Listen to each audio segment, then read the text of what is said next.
Hi, it's Jeff Shire from Mattress to Go, and today I want to talk to you a little bit more about inner springs. In a previous video we talked about the basic inner spring designs that are out there, and in this video I wanted to get into a little bit more detail on the differences between the inner spring units and things that you can use to compare one style of inner spring unit to another. The first thing let's talk about is spring count. That's usually what's brought up, or sometimes it's less correctly called a coil count, but the words are usually used interchangeably. We're talking about the number of individual springs within that unit. Usually when you're given a number for a spring count, it's for the full size. That's sort of the way it's done in the industry. But you want to get the number of individual springs for the size you're looking at. Now when you're getting the spring count for the mattress you're looking at, make sure it's the actual number of springs on the inside. One thing that's happening these days is many of the mattress models are foam encased around the perimeter to give you a little bit of extra reinforcement, and they'll give you a number of what they call the coil density, which is the number of springs. If we didn't have edge support, how many springs would be in that mattress? It's a bit of a way to sort of inflate the number of springs in the unit. You want to know the actual number of springs in that mattress you're looking at with the edge encasement system. So just realize that you may get two different numbers for the same mattress. While we're talking about edge support units, that's something that you're typically finding on your better adult support items. There's a few different types out there. This demo shows one of the more popular foam edge encasement systems. Basically, the inner spring unit sits in a tub of high-density polyurethane foam all the way around the sides and on the bottom.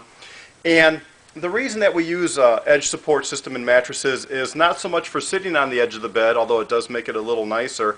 It's really to increase the amount of usable sleep surface on the bed. You can sleep closer to the edge and there's less roll-off on the product, and that's really the advantage of having an edge support system. Now the polyurethane foam encasement system is really nice. Another common type of edge support system is a metal clip unit that you'll find placed between the border rod around the perimeter of the item. Also, there's different pieces of extruded polyethylene foam that some brands, they may drop them. It's like a tube piece into, every 7th or 8th inner spring unit, or even a extruded polyethylene piece that fits all the way around the perimeter. Every manufacturer has their own take on this. So there's different systems that are out there. One thing to talk about, besides the edge support system and the number of springs when you're looking at inner spring units, in addition to that, is the gauge of wire or the thickness of wire. Generally speaking, the thickness of springs you'll run from 12.5 gauge up to about 18 gauge. The higher the number, the thinner the steel. I know that's a little counterintuitive, but that's how it works. For example, a 16 gauge spring unit is about 6/100ths of an inch thick, whereas a 13 gauge steel inner spring unit is 9/100ths of an inch thick. Now that may not sound like too much of a difference, but going from 16 to 13 gauge, that's a 50% increase in the thickness of steel. So it really does make a big difference in support. So not only with the spring count edge support, you'll also want to know the gauge or the thickness of steel in the inner spring unit. Now one thing that they do to help keep the springs from sagging over time is they temper the springs. And you may have heard of this before. Tempering is treating the steel so that it retains its shape. And you can do this chemically, electrically, thermally, by heat. Usually it's done by heat. And the thing that you'll hear about in the mattress industry is this is a twice tempered inner spring unit. And usually what that means is when the steel is in its straight form, it's usually treated once to keep its shape. And then when it's wound into the actual shape of the spring, it's treated again, usually by heat, heated and then allowed to cool to keep its shape.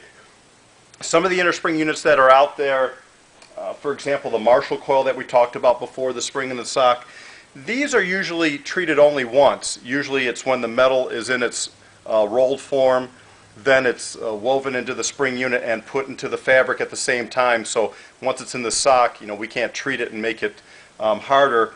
Simmons, who uses what they call the pocketed coil inner spring unit, they actually treat the steel with, I believe it's magnesium, to make it a little harder, but it's only a single tempered steel. There's only one company I know of that treats a Marshall coil spring when it's in the shape of the spring before it's put in the sock, and that's called Six Springs out of Great Britain. Very, very expensive beds. They start around $3,000 and go up from there. But you do want to make sure that the springs are tempered. A good twice tempered steel spring unit will generally retain about 98% of its height over the life of the bed, over a 10-year expected comfort life.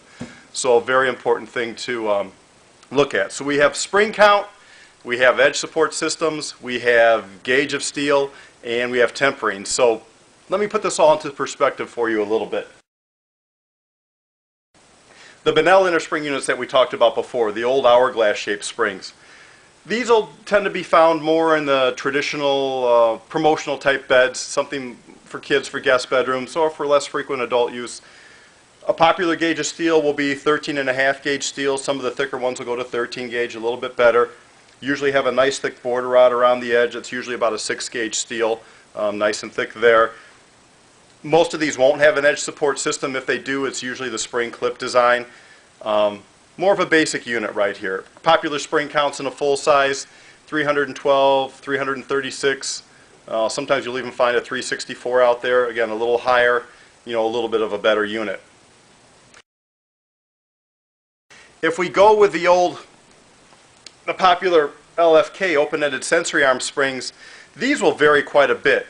With a smaller spring, you'll have a higher spring count in a full size, 600, 620, 660 are popular numbers. But the gauge of steel will be thinner. More springs, we can't make these out of a real thick steel because it'll be like sleeping on the floor, and you can do that for free. So why bother? 14.5 gauge steel are popular numbers for a higher spring count like this. Now if you go with an open-ended sensory arm innerspring unit with a larger spring design, like this is a newer version called the Verticoil from Liggett & Platt, you can find these at 13 or 13.5 gauge steel, but in a queen size we're going to have 460 springs. Lower spring count, bigger spring, thicker steel. So you can see how these things sort of play together when you're looking at different products out there. Some of these will come with a foam edge encasement system, some won't. Again, we get back to the Marshall coil, or again, the spring in a sock or the pocketed coil. You'll find quite a few differences in the thickness of steel here. Some of the thicker ones will be 13 3/4, but these will actually go up to 18 gauge steel, very thin. A common thing that you'll find is around the perimeter of the product, instead of a foam edge encasement system, they may make a row of springs of a thicker gauge steel, maybe like a 13 3/4, and then the interior springs will be thinner, like a 15 gauge steel, for a softer feel, but a little bit of a firmness around the edge. And they may even combine that with an extra foam encasement unit on the side. Again, depends upon the manufacturer, the amount of money you're willing to spend, and what they're trying to achieve with the product. Now the next innerspring unit is the continuous coil innerspring unit. And a typical thickness gauge of steel for this would be 13, 13.5, 14 gauge steel. Spring counts for this unit will, for a queen size, generally be in the upper 600 range, right around there.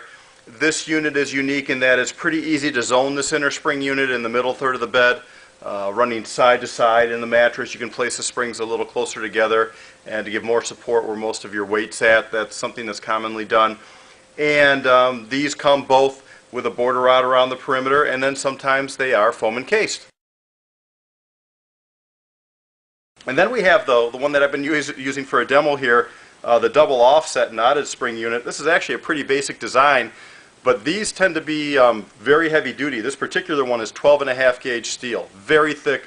Again, a spring count can be 460 for a queen size in this. And so you're thinking, well, it's not a very high spring count. We have some beds that go up to 800 in a spring count. But I will tell you that in the industry, this is probably one of the biggest beasts as far as giving you very firm support and still contouring to your body. You go with 12.5 gauge steel, twice tempered double offset innerspring unit, you can park a truck on this thing, it's not going to break down. Your foams are going to wear out before the innerspring unit wears out. So one other thing just to mention, to go back to the Marshall coil and spring counts really quickly, sometimes you'll find a bed with a 2,000 spring count in a queen size. And you're thinking, wow, the springs must be the size of springs in a pen or something like that. And what they're doing is you'll have an innerspring unit within the mattress, and then they may have a topper on top with a small microcoil version of this. And then basically it's springs on top of springs, and they're just doubling the number to make, they're trying to achieve a feel, but also to inflate the spring count a little bit. So realize that you're not going to have 2,000 of these inside a queen size mattress. You just couldn't do it. Is there really a best spring unit out there? That's a bit of a subjective experience, and that's based upon what you're looking for in the mattress. We certainly, in 20 years of doing this, have our own opinion, There are certain inner spring units we will not carry that we've done in the past, and just through objective research we're not going to offer those to the public. We get too many issues with them. There are certain ones that we favor, but you know what?